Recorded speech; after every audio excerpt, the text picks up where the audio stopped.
How Netflix turned Formula One into a billion-dollar drama. 5 years ago, Formula One in the US barely registered.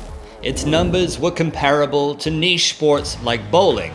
Now Brad Pitt stars in a $300 million Formula One movie. Apple is bidding $150 million to take the rights off ESPN, and it's not surprising. The Formula One movie is the most successful in Apple's history, so why wouldn't they want the real thing? And on top of that, Formula One events now sell out in minutes. This isn't just about racing anymore. This is about who controls the future of live sport and how Formula One became one of the biggest properties in sports entertainment. This is Essentially Sports, and today we're breaking down the business, the show, and the streaming war that changed everything. Formula One had money, legacy, icons, but in the US, it had no traction. Bernie Ecclestone ran it like an elite European club. It was complicated, exclusive, hard to follow. No one knew the rules, and no one really cared. When NBC dropped the US broadcast rights in 2017, it was partly because F1 wanted to launch its own streaming service. ESPN picked up the rights for free. Yes, for free in a 3-year deal. They did little local coverage and aired Sky Sports commentary. In 2018, F1 races drew fewer than 600,000 viewers in the US, according to ESPN data. To put that into perspective, the NFL routinely averages 15 million viewers per game, and even mid-tier PGA Tour events routinely outperformed Formula One in the US. At the time, the only US race, Austin, was barely breaking even, and they almost cancelled it due to low ticket sales and funding issues. In America, for Formula One, the popularity just wasn't there.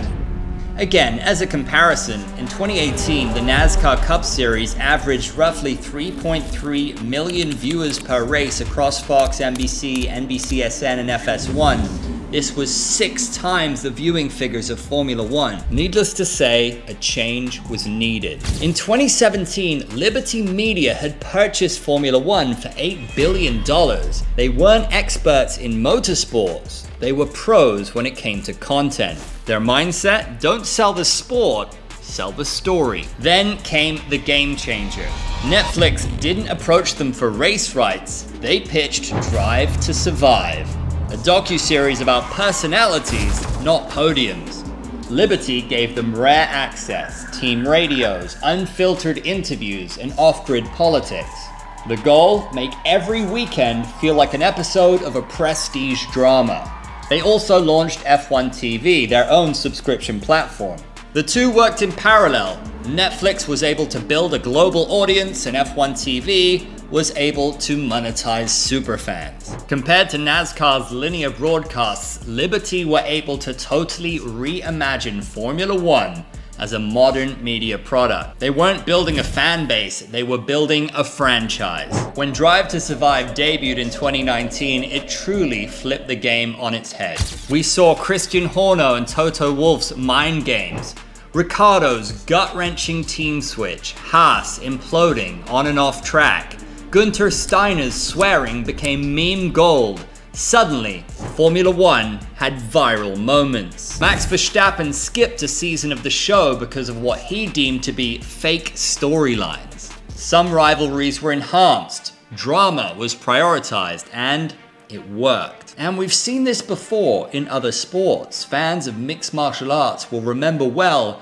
how pivotal The Ultimate Fighter was at a crucial time for the UFC. Each season of Drive to Survive triggered massive Google spikes for F1. TikTok was filled with race edits, character arcs, and team radios. Previously, F1 was barely watchable in the eyes of American fans. Now, it was bingeable. The results were staggering. US viewership nearly doubled. Female viewership jumped from 32% to 40%. The average fan age dropped from 44 to 32. And social media exploded, making Formula One the fastest growing sport online. With attention came the money. F1 revenue jumped from $1.8 billion in 2018 to $3.4 billion in 2024. Prize money to teams totaled over $1.2 billion in 2023. Red Bull alone earns more than $300 million in sponsorships annually. There are now 3 US races that exist today: Miami, Vegas, and Austin.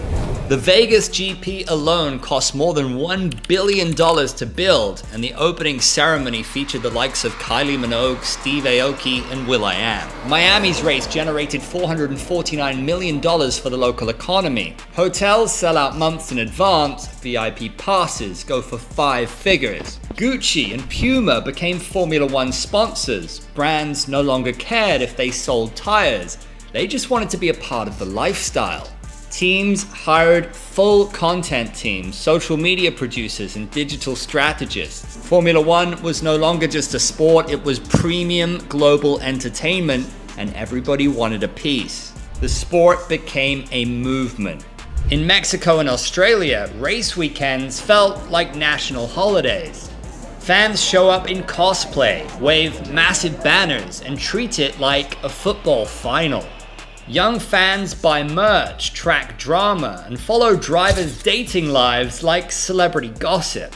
Formula One didn't change what it was, or really change its identity, it merely changed who it was for. In July 2025, Apple offered $150 million for F1's US rights. That's nearly double what ESPN pays, and ESPN's exclusive window has expired. Why Apple? Well, they co-produced the F1 movie with Brad Pitt. It grossed more than $10 million in its first 10 days, making it the most successful movie in Apple's history. No wonder they want to bid for the real thing. Netflix is also circling, and they've certainly changed their tune on live sport. They aired Tyson vs. Paul to 108 million viewers.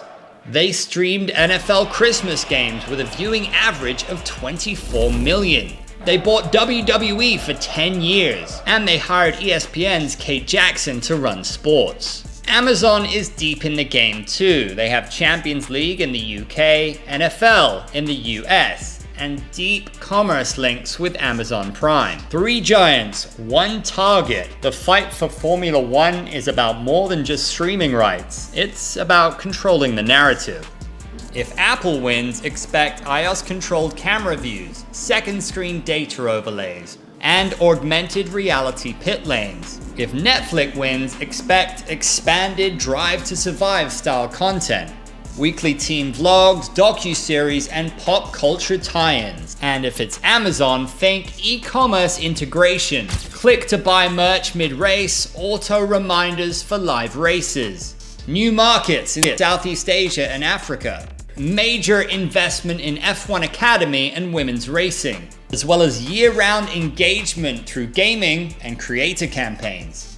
Formula One is no longer just racing, it's an immersive, interactive, billion-dollar entertainment engine. F1 has always had what it needed: speed, skill, drama.